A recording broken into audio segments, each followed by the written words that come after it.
শ্রদ্ধা কি অভয়কে জেল থেকে ছাড়াতে পারলো? হ্যালো গাইস, কি অবস্থা সবাই? আশা করি প্রত্যেকে আপনারা অনেক ভালো আছেন। তো চলে আসলাম ভাগ্যরেখা ধারাবাহিক নাটকের 148তম পর্বের আপডেট নিয়ে।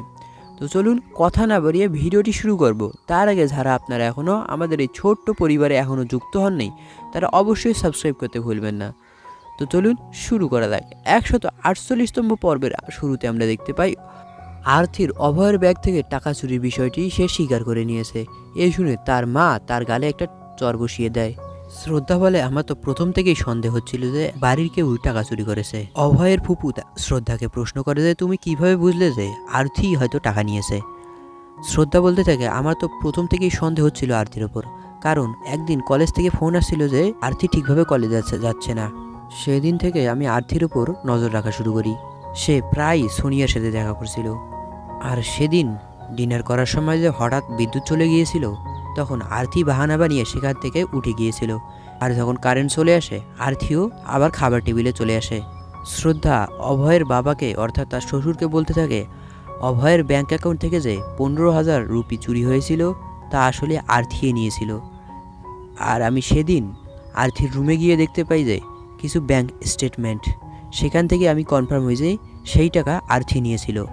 অভয়ের বাবা শ্রদ্ধাকে বলতে থাকে, শ্রদ্ধা বেটি, এত বড় সত্য তুমি কেন আমাকে আগে বলনি? শ্রদ্ধা বলে, আমি মনে করেছিলাম আরতি শুধরে যাবে হয়তো, কিন্তু সে শুধরায়নি। শ্রদ্ধার বাবা শ্রদ্ধাকে বলে, এখন তো সব কিছু ঠিক হয়ে গেছে, এখন চলো আমরা গিয়ে অভয়কে জেল থেকে ফিরিয়ে আনি। এই কথা বলে তারা সবাই জেলে চলে যায়। তাদের সাথে বান্টিও ছিল। পুলিশ স্টেশনের সব কার্যক্রম শেষ করার পর অভয়কে তারা ছাড়িয়ে নেয়। সেখানে অভয়ের বন্ধু বান্টিও উপস্থিত ছিল।